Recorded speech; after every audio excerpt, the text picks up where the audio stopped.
Secret Santa. दिसंबर का महीना था।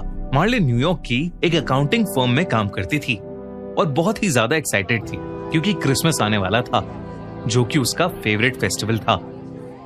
पूरा ऑफिस फेरी लाइट से चमक रहा था। लोग क्रिसमस ट्री सजा रहे थे और हर डेस्क पर सीक्रेट सैंटा के गिफ्ट्स थे। मार्लिन की डेस्क पर भी एक छोटा सा ब्लैक बॉक्स रखा था, शानदार ग्लॉसी पेपर और उसके फेवरेट पर्पल रिबन से सजा हुआ। मार्लिन ने बॉक्स खोला। अंदर एक छोटा सा क्रिसमस ट्री डेकोरेशन वाला सैंटा था। वैसे तो छोटे क्रिसमस डेकोरेशन वाले सैंटा मार्लिन को बहुत पसंद थे, क्योंकि वो हमेशा उसे अपने घर पर क्रिसमस ट्री पर लगाती थी। पर वो सैंटा डेकोरेशन नई नहीं थी, पुरानी, गंदी, हर जगह से फटी हुई थी और उस पर काले धब्बे थे। उस सैंटा का एक हाथ टूटा हुआ था, फेस से पेंट हटा हुआ था और आंखों की जगह सिर्फ 2 सफेद डॉट्स बने थे। उस बॉक्स को मार्लिन ने तुरंत डस्टबिन में फेंक दिया, क्योंकि वो बहुत ही क्रीपी था और वो अपना ध्यान भटकाने के लिए ऑफिस वालों के साथ क्रिसमस सेलिब्रेट करने लगी। मार्लिन को लगा कि उस सीक्रेट सैंटा वाले गिफ्ट की कहानी वहीं खत्म हो गई है। पर मार्लिन जब रात को सोई तो एकदम उसकी आंख एक अजीब सी हंसी से खुली। उसने आंखें खोली तो देखा कि वो सैंटा डेकोरेशन ठीक उसके बिस्तर पर थी, लेकिन एक इंसान जितनी बड़ी। इससे पहले मार्लिन कुछ समझ पाती, उस सैंटा ने अपने हाथों से उसका गला दबाना शुरू कर दिया। उसकी आंखों के सफेद डॉट्स धीरे धीरे बड़े होने लगे और उसमें से कीड़े निकलकर मार्लिन के पूरे शरीर पर चढ़ने लगे। तभी वो सैंटा जोर जोर से हंसने लगा और कहने लगा कि कल दूसरा गिफ्ट जरूर खोलना। और एकदम से मार्लिन की आंख खुल गई। उसने आसपास देखा तो कुछ नहीं था और सुबह हो गई थी। मार्लिन को लगा कि शायद उसने एक बहुत ही बुरा सपना देखा है। उस दिन मार्लिन ऑफिस पहुंची तो डेस्क पर दूसरा गिफ्ट रखा था। मार्लिन ने बॉक्स खोला तो अंदर एक ब्रेसलेट था, ह्यूमन हेयर से ब्रेड किया हुआ, ब्राउन स्ट्रैंड्स, हल्की सी कर्ल्स और एकदम रियल, जिसके बीच एक छोटा सा मेटल का हार्ट था और पीछे स्क्रैच मार्क से एक लाइन लिखी थी, आई एम राइट है, यानी मैं यही हूं। मार्लिन को ये देखते ही उल्टी आ गई। उसके कलीग्स ने उसका मजाक उड़ाया कि किसी ने शायद उस पर प्रैंक कर लिया।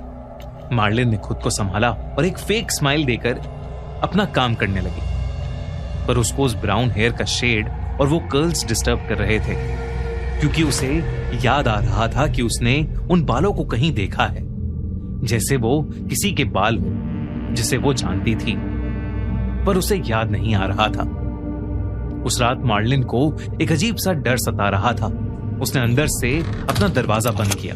तभी उसे फिर से पिछली रात वाली सैंटा क्लॉज की हंसने की आवाज आई और उसे फिर से ऐसा लगने लगा कि जैसे कोई उसका गला घोट रहा है।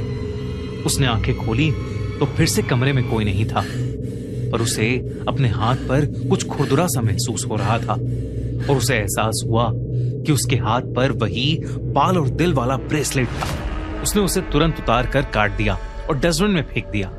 तभी उसे वही सपने वाली सैंटा की हंसी की आवाज आने लगी, पूरे होशो आवाज में, वो भी उसके ड्राइंग रूम से। उसने अपना फोन निकाल के अपने दोस्तों को कॉल करने की कोशिश की, लेकिन उसका फोन ऑन ही नहीं हो रहा था। फिर जैसे ही उसने कमरे की लाइट्स ऑन करी, सारे बल्ब्स फट गए और वो हंसने की आवाज और ज्यादा तेज हो गई। खुद को बचाने के लिए उसने पास में रखी कैंची हाथ में उठाई।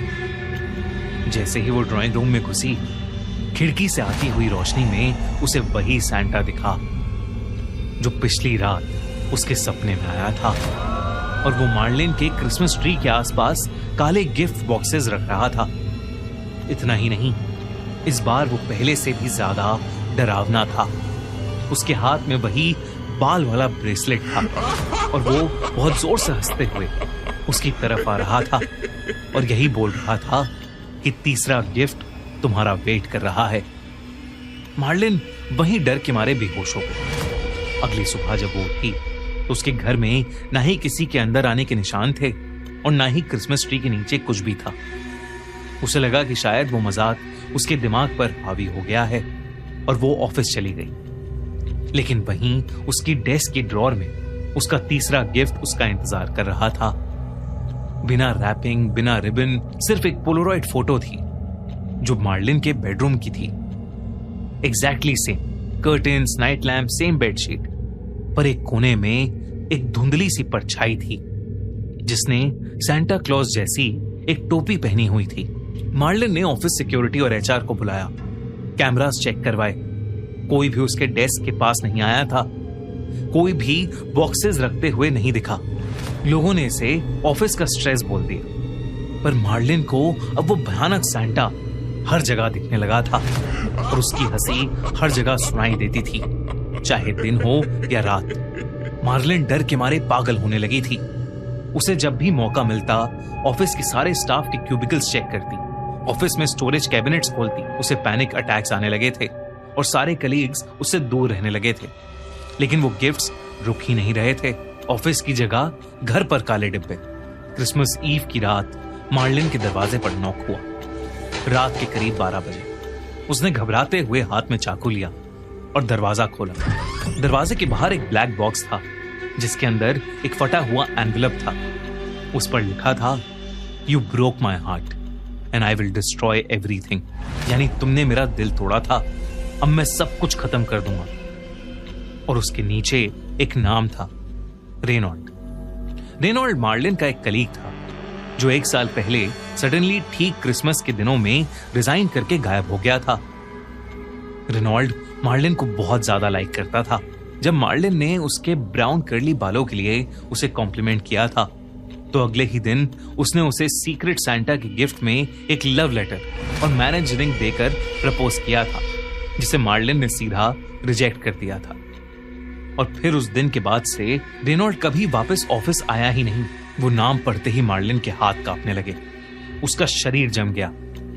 वो समझ गई थी कि हर गिफ्ट, हर रैपिंग, वो छोटी सी क्रीपी सांता डॉल डेकोरेशन, वो ब्रेसलेट, सब रेनॉल्ड ने ही किया था। पर कैसे? तभी रूम में एक हवा का झोंका आया। उस ठंडी हवा में सड़ते हुए मांस की बदबू आने लगी। मार्लिन ने तभी अपने कान के पास किसी की सांसें महसूस की। वो धीरे से मुड़ी। उसके क्रिसमस ट्री के सामने रेनॉल्ड खड़ा था, उसी क्रीपी सांता डेकोरेशन की कॉस्ट्यूम में, और उसके साथ वो सारे गिफ्ट्स और बॉक्सेस थे जिन्हें मार्लिन ने जला दिया था। रेनॉल्ड बहुत ही भयानक लग रहा था, जैसे वो सालों से नहाया ना हो। उसका पूरा शरीर जैसे सड़ चुका था। उसकी बॉडी पर हर जगह मार्लिन लिखा था। वो धीरे धीरे मार्लिन के पास आया, ये कहते हुए कि मार्लिन का आखिरी गिफ्ट अभी बाकी है। मार्लिन बहुत घबरा चुकी थी। उसने पास पड़ा वास उठाया और रेनॉल्ड के सर पर दे मारा, पर वो उसके शरीर के आर पार हो गया। ये देखकर मार्लिन की रूह कांप गई। वो समझ गई थी कि रेनॉल्ड ने उसके प्यार में खुद को मार लिया था और अब वो उसे भी लेने आ गया था। इससे पहले कि मार्लिन कुछ कर पाती, रेनॉल्ड एकदम से उसके करीब आ गया। मार्लिन जोर से चिल्लाई। कुछ देर बाद मार्लिन की भयानक चीखें सुनकर उसके सारे पड़ोसी जमा हो गए और उन्होंने पुलिस की मदद से उसका दरवाजा तोड़ा। जब वो लोग घर में घुसे तो मार्लिन की लाश सोफे पर थी, आंखें पूरी काली और शरीर एकदम ठंडा। उसका कमरा एकदम नॉर्मल था, कहीं भी किसी के जबरदस्ती घुसने के निशान नहीं थे। बस उसके लिविंग रूम के कोने में एक क्रिसमस ट्री था जो पूरी तरह से टूटा हुआ था और उसमें एक छोटी सी पुरानी फटी कुचली सांता डेकोरेशन डॉल थी जो मुस्कुरा रही थी। पेड़ के नीचे ढेर सारे काले गिफ्ट बॉक्सेस थे जिस पर एक चीज लिखी थी, merry Christmas from Marlin and Reynold. Police ने इन्वेस्टिगेशन की तो उन्हें मार्लिन के गार्डन में एक और बॉडी गड़ी हुई मिली।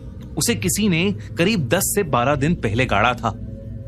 शॉकिंग बात ये थी कि वो बॉडी रेनॉल्ड की थी, जिसने शायद खुद को मार्लिन के घर के गार्डन में जिंदा दफना दिया था।